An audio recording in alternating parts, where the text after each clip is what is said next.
Halo, perkenalkan nama saya Erika Najwa Salsabina dari kelas IFA 2022. Di video ini saya akan menjelaskan hasil resume dari materi transisi layanan teknologi informasi. Transisi layanan atau service transition adalah tahapan yang berisi proses-proses untuk merealisasikan, termasuk membangun, menguji, dan mengimplementasikan sebuah rancangan layanan yang dihasilkan oleh Service Design Package atau SDP, menjadi sistem layanan TI baru atau layanan TI yang termodifikasi. Tujuan dari transisi layanan adalah untuk memastikan layanan baru, termodifikasi atau layanan yang dihentikan benar-benar memenuhi harapan bisnis, seperti dalam dokumen-dokumen hasil tahapan strategi layanan dan perancangan layanan. Terdapat 8 proses yang direkomendasikan dalam tahapan transisi layanan.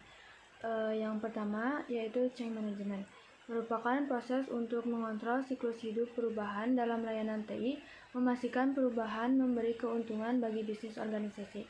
Kedua, change evaluation adalah proses untuk menilai perubahan-perubahan besar sebelum perubahan diteruskan ke tahapan berikutnya.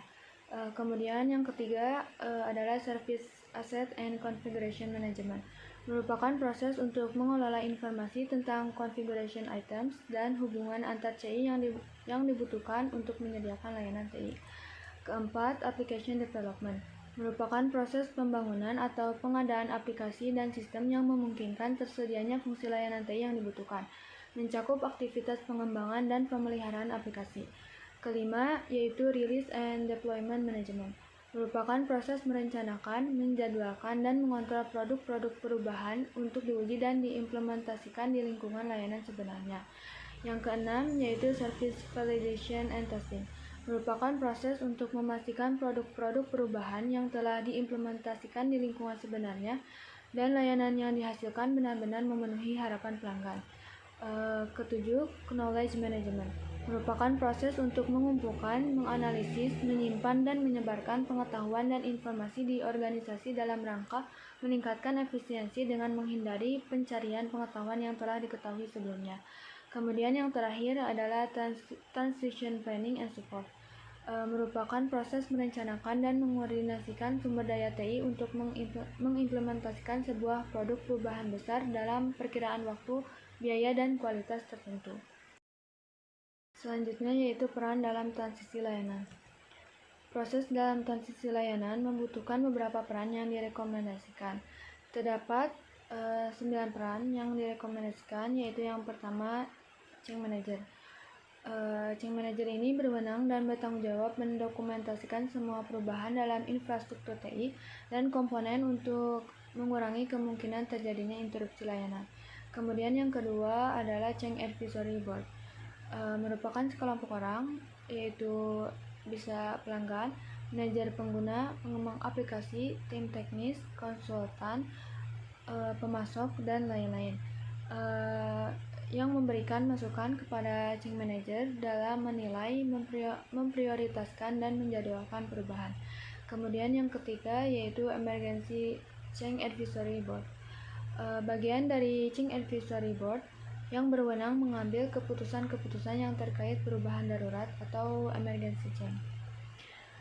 Kemudian yang keempat yaitu change owner, merupakan seseorang yang membackup sebuah perubahan dan memiliki kewenangan anggaran untuk implementasi perubahan. Yang kelima yaitu project manager. Project manager ini bertanggung jawab merencanakan dan mengkoordinasikan berbagai sumber daya untuk membangun atau mengadakan sebuah major release dalam batasan biaya, waktu, dan spesifikasi tertentu. Selanjutnya yang keenam adalah application developer.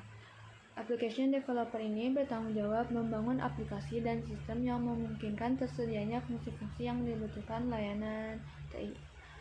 Kemudian yang ketujuh, release manager, bertanggung jawab merencanakan, menjadwalkan, dan mengontrol implementasi sebuah rilis untuk diuji di lingkungan kerja sebenarnya.